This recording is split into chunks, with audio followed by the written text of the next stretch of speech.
Hey there, and welcome back to painting the Asuras. This will be the final episode of this, and first up we have the very long, slow process. Just running white around the edges of everything which is adjacent to luminous stuff. This will be the final lighting effect. I want to bring the luminescence out over the edges so it looks like she's glowing from the inside out. And this is going to involve probably lots of very careful, I might even run little dashes so that you get a variegated tone around where I then run the fluorescent paint back over the top.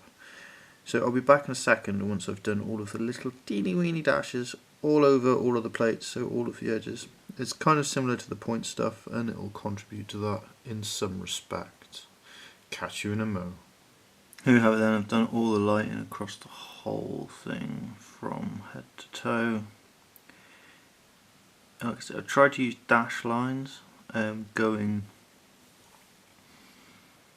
across from in the direction the light will radiate, so it'll hopefully look like when the fluorescent paint's put over the top, there's sort of dark and light patches, and that it's shining out from within the Asuras. Also, I didn't miss the strap on the arm, although you may have been shouting at me in previous things. But I'm leaving it luminous and I'm just running that white edge around it. Same as with the hands. Where I'm just going to keep them luminous with highlight run over. There are of course other ways of doing this, and I think in the next one of these, the next Aleph miniature, I will do the same effect, but I will just paint the miniature and then I will run white into the gaps and then I will run fluorescent blend into the white. Well, I've got a funny feeling that won't come out as well, but it may do. It might just, I don't know, it may be quicker, it may not be, and there's only one way to find out, right? So I shall do the finding out so you don't have to. So I shall be back momentarily, a long moment, and she will have all of her outer glow added, so I'll catch you in a second. Okay, so here we have it.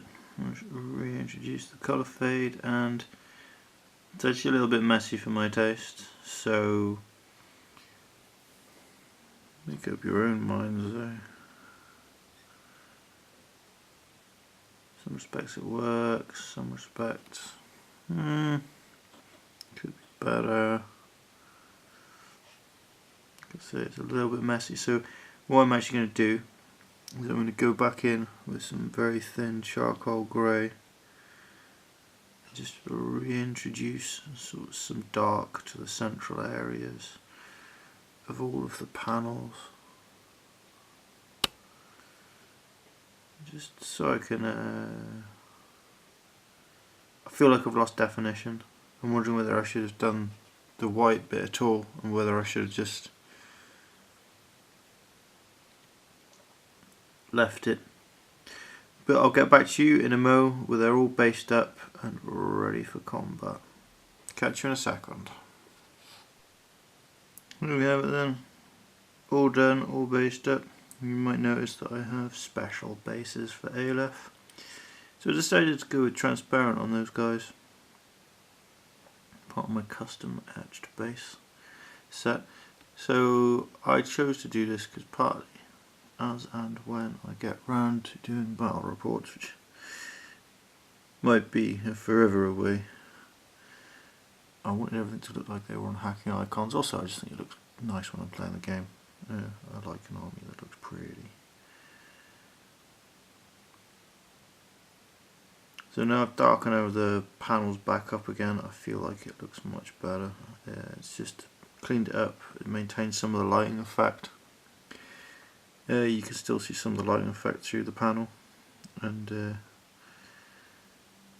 quote the guy that taught me painting,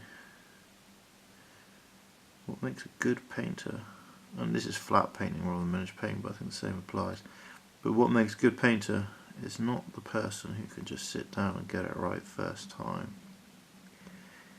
It's the person that can make the mistake and pull the thing back from the precipice of the mistake. I'm pretty happy with this now. I think it has the quality of luminescence I was looking for, where it's sort of the glow is spilling out over the clothing as if the machine body within is fully luminous. But also, as I say, I am going to experiment with different ways of doing this. I think next time I will try running, if you like, the edge highlight tone into the gaps, and then run a very thin white down the middle of the gaps, and then apply the fluorescent paint. So, cool mini or not, you decide.